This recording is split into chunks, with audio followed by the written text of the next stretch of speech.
হোজ্জা নাম শুনেছেন না? নাসির হোজ্জা খুব চালাক লোক ছিল। একদিন অনেক দিন ধরে গরুর গোশত খায় না, তো বাজারে জবাই হয়েছে, মানিকগঞ্জ বাজারে গরু একটা জবাই হয়েছে, 2 কেজি গোশ বা 1 কেজি গোশ। 1 কেজি গোশ কিনে আনছে খুব কষ্ট মষ্ট করে, যে যাকে 1 কেজি গোশ নিয়ে যায়, স্ত্রীকে বলবো রান্না করে দেওয়ার জন্য। 1 কেজি গোশ কিনে এনে স্ত্রীরে কইছে রান্না করো, কতদিন ধরে গরুর গোশ খায় না, আজকে একটু ভালো করে মশলা দিয়ে কষাই রান্না করবা, ভুনা ভুনা যেন হয়। এখন স্ত্রী এই রান্না করে, স্ত্রীও তো অনেকদিন ধরে খায় না, কারণ স্বামী যেহেতু গোশ কেনে নাই, তাহলে স্ত্রীও কি অনেকদিন ধরে খায় নাই। তো ওই গোশ চাকতে চাকতে চাকতে চাকতে স্ত্রী 1 কেজি পুরোটাই মেরে দিয়েছে। 1 কেজি মেরে দেওয়ার পরে হঠাৎ মাথায় চিন্তা হয়েছে, আই হায়, স্বামী এখন এসে যখন খোঁজ করবে, কি বলবো, কি জবাব দেব। অনেকেই আছে খুব বুদ্ধিমান, খুব চালাক।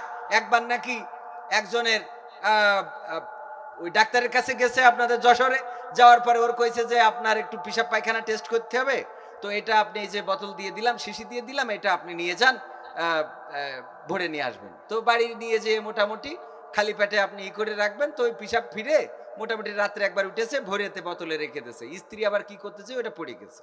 যাওয়ার পরে চিন্তা করছে, আয় হায়, স্বামীর এখন কি দেখি বলবানে। ও চিন্তা করেছে অসুবিধা নেই, পেশাবই তো, আমি পেশাব করে ভরে থিয়েছে। ডাক্তার পরীক্ষা করে দেখে ওর স্বামী 7 মাসের গর্ভবতী। তাহলে বুঝে নেন কি ঘটনা ঘটেছে, বোঝা গেছে তো। এখন স্ত্রীরা বাঁচার জন্য অনেক পলিসি করে, অনেক সময় অনেক বুদ্ধি করে, যে বুদ্ধি করে করেছে কি, নাসির হোজ্জার স্ত্রী বিড়াল একটা ছিল বাড়ি, ওইটার গলায় দড়ি বেঁধে এই নিয়ে খুঁটি দিয়ে বেঁধে রেখেছে। রেখে নাসির হোজ্জা এসে বলছে সরিষার তেল দাও, একটু মাইকে নি। দেখবেন রাজমিস্ত্রিরা খুব কায়দা করে সরিষার তেল মাখে, যদি কিনে মাখতে হইতো এত মাখার কথা মনে থাকতো না। দুপুরবেলা যেয়ে, আরে বাবা, এখন তো আমার এলাকার বিদেশ আল্লাহ কয়েকটা দেশে নিয়ে গেল, অন্য দেশের রাজমিস্ত্রি আছে আর আমাদের দেশের রাজমিস্ত্রি। আসলে আমাদের দেশের রাজমিস্ত্রি রাজার মিস্ত্রি। সকালবেলা উনারা পান্তা ভাত খান না। আরে বাবা, সাহেবদের জন্য খিচুড়ি রান্না করতে হবে না গরম ভাত রাঁধতে হবে। এই তারপরে আবার খাবে, খুব আয়োজন করে এসে হাত পা ধুয়ে বসে, এইবার দুপুরবেলা আবার উনাদের খুব ভিআইপি ভাবে খাওয়া দাওয়া। এই গোসল করে এসে সরিষার তেল দিতে হবে, তাও খাঁটি সরিষার তেল। মাখতি কনে কত মাখে। আমি আমার বাড়ি বললাম যে তোরা আর মাখিস নে ভাই, শেষ করি ফেলাইস নে, এমনি বাঁচছি না, সব জিনিসের দাম বাড়তেছে, আর তোরা যা করতেছিস আমার তো শেষ করি ফেলাচ্ছিস। তো এখন সরিষার তেল ঘষতে ঘষতে বলছে স্ত্রী নিয়ে আসো, অনেকদিন পরে গরুর গোশত দিয়ে মজা করে খাবো।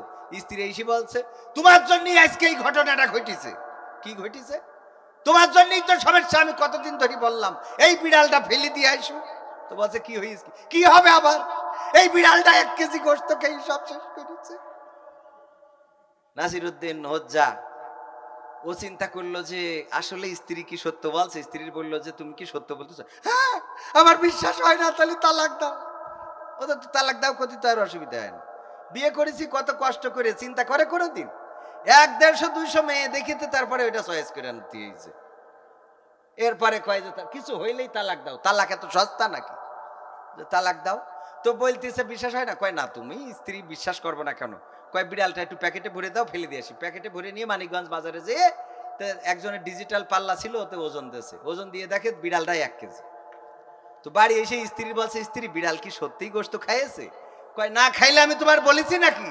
কয় না, আমার তো কথা সেটা, তুমি তো আর মিথ্যা বলো না, কিন্তু সমস্যা হলো যে এই বিড়ালটা ওজন দিলাম, ওজন হয়েছে 1 কেজি। এখন এই বিড়াল যদি গোশত খায়, তাইলে এইটা সেই গোশত হইলে আমার বিড়ালটা কই, আর এইটা যদি সেই বিড়াল হয় তাহলে আমার গোশতটা কই। তো মুসলমান যদি এই হয়, এখানে যারা তারাও যদি মুসলমান হয়, বাড়ি যারা তারাও যদি মুসলমান হয়, তা বিড়াল খুঁজে বের করবো কোন? কথা কি বোঝা গেছে? তার মানে সবাই মুসলমান নয়। আজকে ফেসবুকে দেখলাম প্রবীর মিত্র নামের একজন অভিনেতা, নাম শুনেছেন কি না? নাম শুনেছেন অনেকেই, ফেসবুকে গুজব ছড়িয়েছে সে নাকি মুসলমান হয়েছে, ইসলাম ধর্ম গ্রহণ করেছে, সপরিবারে ইসলাম ধর্ম গ্রহণ করেছে। পেপার পত্রিকায় লেখে নাই, খালি ফেসবুকে লেখালেখি। সবাই লিখতেছে যে প্রবীর মিত্র আলহামদুলিল্লাহ ইসলাম কবুল করেছে সপরিবারে, অথচ তার পরিবারে তার সন্তান টেলিভিশন দেশ টিভিতে সাক্ষাৎকার দিয়েছে, তাদের অনলাইনে পত্রিকায় এসেছে। না, আমার বাবা তো ইসলাম কবুল করেন নাই, বরং আমার মা ছিল মুসলমান, আমার বাবা ইসলাম কবুল করেন নাই, এটা গুজব ছড়ানো হচ্ছে। আর আমি চিন্তা করলাম, যারা লিখছেন আলহামদুলিল্লাহ প্রবীর মিত্র ইসলাম কবুল করেছে, কোন আবেগে যে লিখতেছে আল্লাহ সেই ভালো জানে। মাঝে মাঝে মনে হয় মুসলমানই তো আজকে মুসলমান নাই। কে? প্রবীর মিত্র মুসলমান হয়েছে, খুশি হয়ে লাভ নেই, মুসলমানই তো মুসলমান নেই। আছে মুসলমানের কাজে পাওয়া যায় না। মুসলমানিত্ব নিয়ে প্রশ্ন দেখা দিয়েছে। আজান হলে মসজিদে কতজন পাওয়া যায়, নামাজের জন্য কতজন পাওয়া যায়। আমি মাঝে মাঝে বলি, চায়ের দোকানদার কোনোদিন আজান দেয় নাই যে চায়ের দোকানে আসো? দিয়েছে নাকি? চায়ের দোকানদার আজান দিল না, টেলিভিশন ওয়ালা আজান দিল না, সিরিয়াল ওয়ালা আজান দিল না। যেখানে যত অন্যায় কাজ আছে, তাস খেলা, ফ্ল্যাশ খেলা, কেউ আজান দেয় না, কেউ ডাকে না। কিন্তু ওই জায়গায় লোক কম না বেশি? লোক বেশি। আর 5 বার আমার মুয়াজ্জিন কত সুন্দর করে ডাক দেয়, হাইয়া আলাস সালাহ, এসো নামাজের দিকে, হাইয়া আলাল ফালাহ, এসো কল্যাণের দিকে। এই নামাজের দিকে, কল্যাণের দিকে আসার মতো বান্দা কম না বেশি? তাইলে মুসলমান কি আছে? অথচ মুসলমান এবং অমুসলমানের মধ্যে, মুসলমান এবং অমুসলিমের মধ্যে পার্থক্যকারী ইবাদত একটাই, সেটার নাম কি? নামাজ। সেটার নাম নামাজ। মুসলমান এবং অমুসলমানের মধ্যে পার্থক্য হলো, মুসলমান আজান হলে মসজিদে যাবে, আর অমুসলিম যারা তারা আজান হলে মসজিদে যাবে। আমার আব্বার একজন বন্ধু ছিল, সরি ভুল বললাম, আমার আব্বা আলোচনায় বলতো, একজন মাস্টার ছিল, সেই মাস্টারের একজন বন্ধু ছিল হিন্দু, আর মুসলমান মাস্টার, তার বন্ধু হিন্দু, সেও মাস্টার। একদিন হিন্দু মাস্টার মুসলমান মাস্টারকে বলতেছে, দোস্ত তুইও যা, আমিও তা, জাল যাব যা, তা যাব তা। বলছে, থাবাই দাঁত ফেলি দেবো, বিয়াদব কোথাকার। তুই হলি হিন্দু, আমি মুসলমান, তুইও যা, আমি তা মানে? বলছে, দোস্ত রাগ করে না, আমি বুঝাই দিই, তুমি একটু বুঝে নাও। আমার দোস্ত, তুমি যেখানে চাকরি করো আমিও সেখানে চাকরি করি, সুতরাং তুমিও যা আমিও তা। তুমি যা বেতন পাও আমিও তাই বেতন পাই, তুমি যা আমিও তা। তুমি যে শার্ট প্যান্ট পরে আসো, ইন করে আসো, মাথায় বেল লাগাও, তুমিও যেভাবে পরে আসো আমিও সেভাবে পরে আসি, তুমিও যা আমিও তা। তোমার মুখে দাড়ি নাই, আমার মুখেও দাড়ি নাই, তুমিও যা আমিও তা। তুমি টুপি মাথায় দাও না, আমিও টুপি মাথায় দিই না, তুমিও যা আমিও তা। আজান হলে তুমি মসজিদে যাও না, আমিও মসজিদে যাই না, তুমিও যা আমিও তা। এখন রমজানের মাস, এই রোজার দিনে এই দুপুর বেলায় চায়ের দোকান পর্দা করে দিয়েছে, সেই হিজাব পরা। চায়ের দোকানে আসলাম, মহিলাদের তো পর্দা করায় না, কিন্তু রমজান মাসে চায়ের দোকানের পর্দা ফরজ হয়ে যায়। কে? চায়ের দোকানের পর্দাটা ফরজ হয়ে গেছে। এই চায়ের দোকানে পর্দা করা, চায়ের দোকানে তুমিও চা খাইলে আমিও খাইলাম, তুমিও সিগারেট মারতেছো আমিও সিগারেট মারতেছি, তুমিও রোজা নেই আমিও রোজা নেই, তার মানে তুমিও যা আমিও তা। কোন জায়গায় কোন পার্থক্য আছে?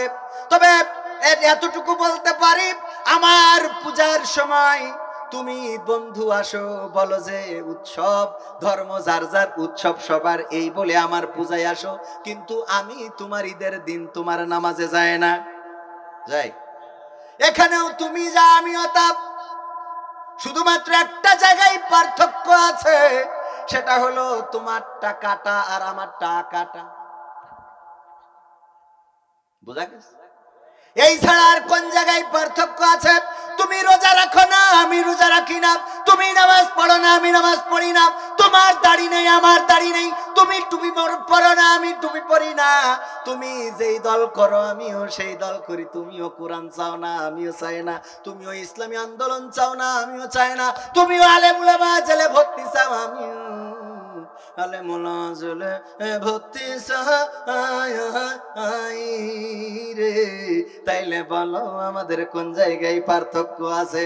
শুধু একটা জায়গায় পার্থক্য, এই ছাড়া আর কোন জায়গায় কোনো পার্থক্য নাই। ও জাত গেল বলো এ কোন আজব কারখানা, ও জাত গেল বলো সত্য কাজে কেউ নাই রাজি, সত্য কাজে কেউ নাই রাজি, সবই দেখি তা না না না, ও জাত গেল বলো, গেল না যায়, কথা কয় না। এই কথা যখন কোন হিন্দু বলে, আপনি মুসলমান, জবাব দেওয়ার মতো কোনো ব্যাখ্যা কি আপনার কাছে আছে? এখানে যারা এসেছেন আলহামদুলিল্লাহ, আল্লাহ যাদেরকে কবুল করেছে তারা এখানে এসেছে, যাদের কবুল করে নাই তারা আসতে পারবে না। কারণ মক্কার সবচেয়ে কাছের বাড়ি যেটা ছিল সেটাই হলো, কাবার সবচেয়ে কাছের বাড়ি যেটা ছিল সেটা হলো আবু জাহেলের। কার বাড়ি? জোরে বলেন কার বাড়ি? সেই আবু জাহেলের কপালে কি কালেমা জুটেছে? না, জোটে নাই। বরং আবু জাহেলের বাড়িটা এখন কি হয়ে গেছেন? কেউ না, মানে এখানে না, ওখানে যারা হজে যায়, উমরায় যায়, আমার সাথে বগুড়ার দুইজন মানুষ ছিল, খুবই সাধারণ মানুষ, সারাটা 40টা বছর ধরে সাধনা করে হজের টাকা গুছিয়েছে। বলল, গো ভাতিজা, 40টা বছর ভ্যান চালিয়ে চালিয়ে টাকা জোগাড় করে বড় হজ করার তো তৌফিক হবে না, কারণ বড় হজের মালটা এখন আমাদের দেশে বেশি না কম? বেশি মানে কি একটু অর্ধেক না, অনেক বেশি। যাক, ওদিকে যাব না। এই যে বড় হজ করার তো সৌভাগ্য হবে না, ছোট হজ করার জন্য এসেছি। কাবা ঘর তাওয়াফটা করছে আর চোখের পানি ফেলেছে ভ্যানওয়ালা। ওদের চোখের পানি দেখে আমাদেরও চোখে পানি এসেছে।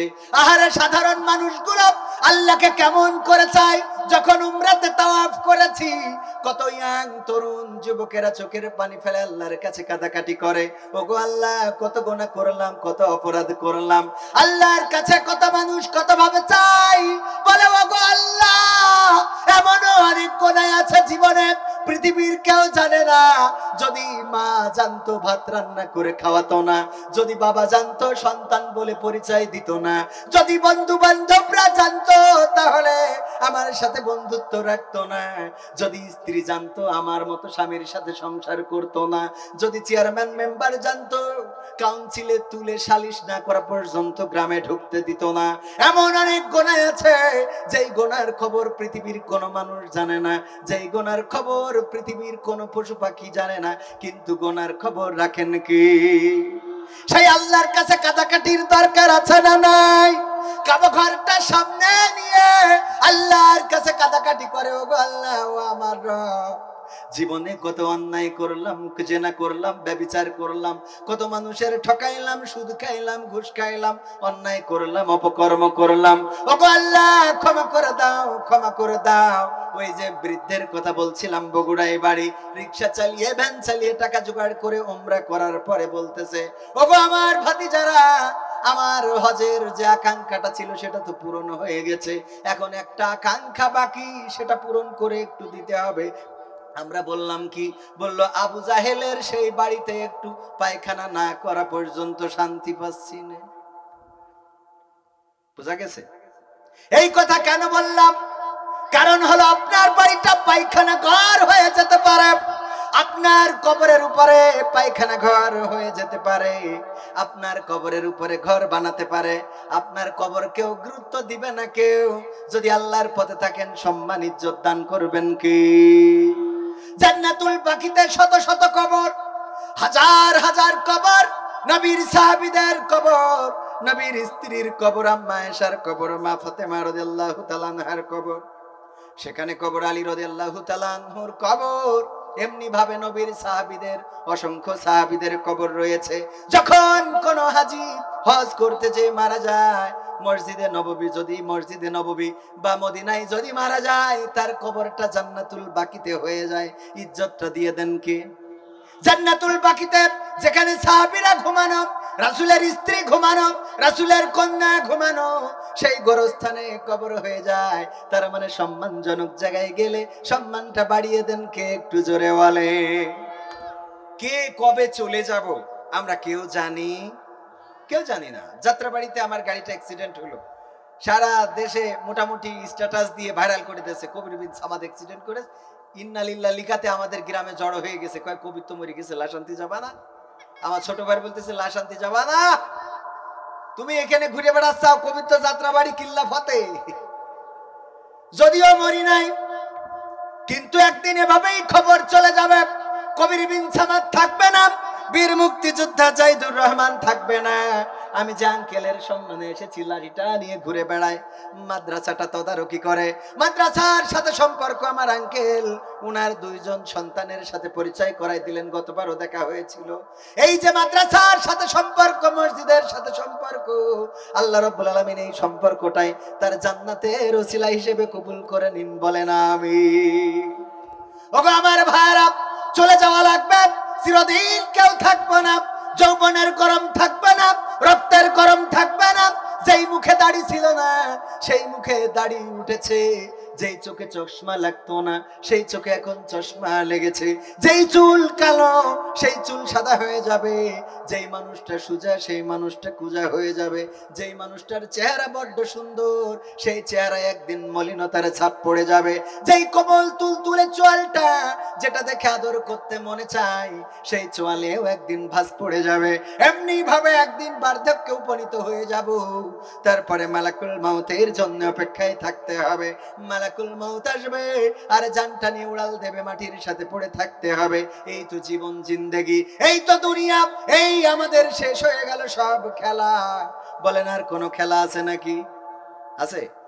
শরীরে চামড়া ছিল টান, মিষ্টি সুরে গাইতাম গান, গলার আওয়াজ আমার কত দূরে যাইতো,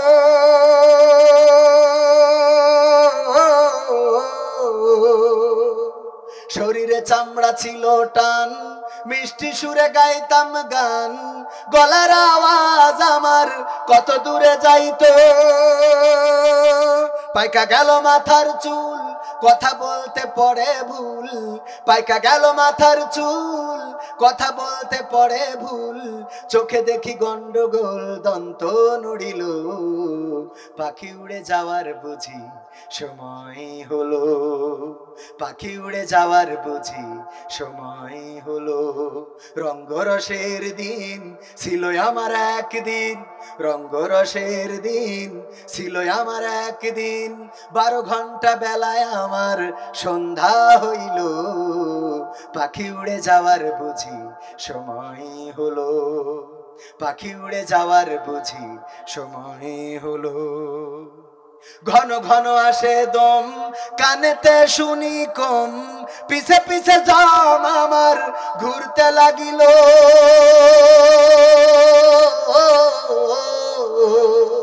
ঘন ঘন আসে দম, কানেতে শুনি কম, পিছে পিছে জম আমার ঘুরতে লাগিল। খাটো হয়ে আসছে পাও, হীন হলো সর্বদাও, খাটো হয়ে আসছে পাও, হীন হলো সর্বদাও, ভাবে বুঝি সময় আমার ফুরিয়ে এলো, পাখি উড়ে যাওয়ার বুঝি সময় হলো, পাখি উড়ে যাওয়ার বুঝি সময় হলো।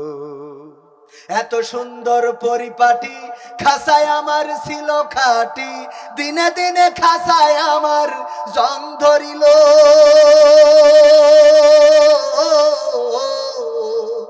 এত সুন্দর পরিপাটি, খাসায় আমার ছিল খাটি, দিনে দিনে খাসায় আমার জং ধরিল।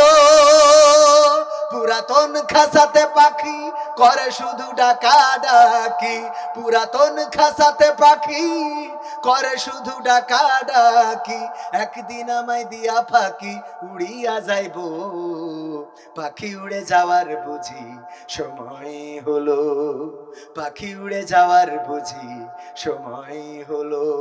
রঙ্গরসের দিন ছিল আমার একদিন, রঙ্গরসের দিন ছিল আমার একদিন, 12 ঘন্টা বেলায় আমার সন্ধ্যা হইল, পাখি উড়ে যাওয়ার বুঝি সময় হলো, পাখি উড়ে যাওয়ার বুঝি সময় হলো।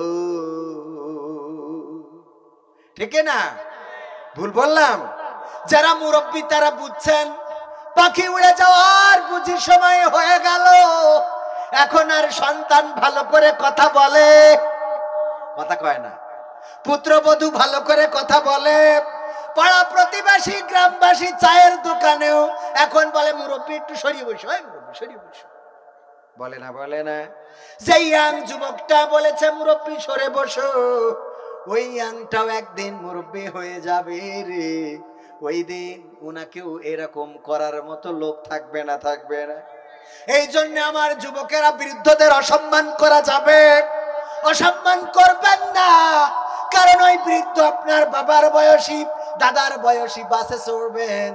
যদি পারেন বৃদ্ধ মানুষ যদি দেখেন, বৃদ্ধা মানুষ যদি দেখেন, সিটটা ছেড়ে দিবেন, বসে আস্তে করে বসিয়ে দিবেন।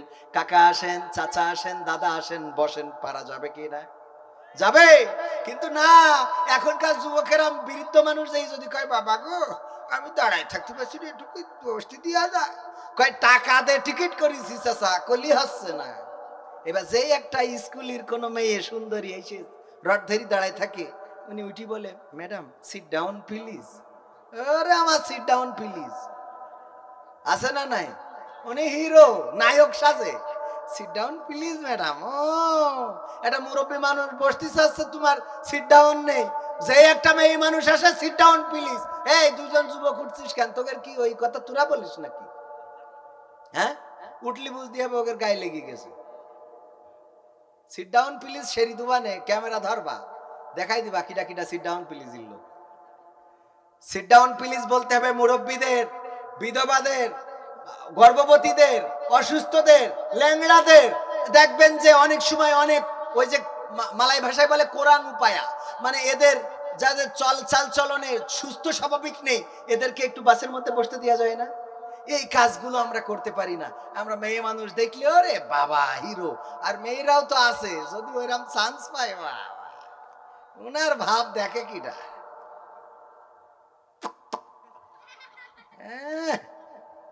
মা বোনেরা, আমার হুজুর, আমার আঙ্কেল বললো যে মা বোনেরা অনেক বেশি এসেছে। যাক আলহামদুলিল্লাহ, সারা রাত দিন সিরিয়াল দেখে আসবে না কেন?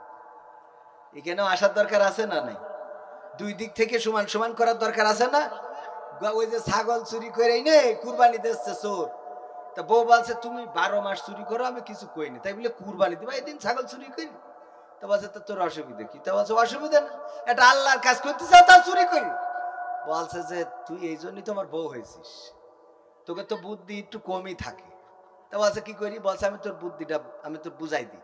বলছে কুরবানি দিলি কি হয়? তা বলছে সোয়াব হয়। বলছে চুরি করলে কি হয়? তা বলছে গুনাহ হয়। তা বলছে তাহলে ঠিক আছে, চুরি করেছি গুনাহ হয়েছে, কুরবানি দিয়েছি সোয়াব, গুনাহ সোয়াবে কাটাকাটি। এখন মাঝখানে আমি আর তুই গোশত যে খাবো এটা তো ফ্রি, গোশত তো এখন মাগনা। হিসেব মিলে গেছ না? তোমার মা বোনেরা মাহফিলেও আসবে, বাজারেও যাবে, সিরিয়ালও দেখবে। মাহফিলে আসলি সোয়াব আর সিরিয়াল দেখলি গুনাহ, দুটোই কাটাকাটি, সিরিয়াল দেখা মাঝখানে বাপ ভাব। ঠিক আছে না? হ্যাঁ, সব কিছু মিলাই এর মধ্যে মাহফিলে আসে, এসে একটু শোনে, হুজুরকে দেখে। আর হুজুরকে দেখেও মা বোনেদের মোটামুটি এই যে প্রজেক্টর নিয়েও অনেক তর্ক বিতর্ক আছে। তবে আমাদের আফসারি ভাইয়ের কাছে নাকি কিটা ফতোয়া জিজ্ঞেস করেছে যে প্রজেক্টরে তো আপনার দেখানো হয় মহিলা প্যান্ডেলে, এটা কি জায়েজ না না জায়েজ? তো উনি বলিস কি যে দেখেন ওই প্রজেক্টরে যদি আজহারি ভাই দেখানো হয় তাহলে হয়তো বা একটু নাজায়েজ হতে পারে, কারণ ওনার চেহারা ভালো, তো আমার মতো ভাঙাচুরা চেহারা দেখালে অসুবিধে নেই। তা আমিও বলবো যে আমার মতো কাইলে কুদাড়িয়ে মুদাড়িয়ে দেখালে সমস্যা নেই, যাকে চেহারা ভালো ওকে দেখায় না। হ্যাঁ ঠিক আছে বাজান।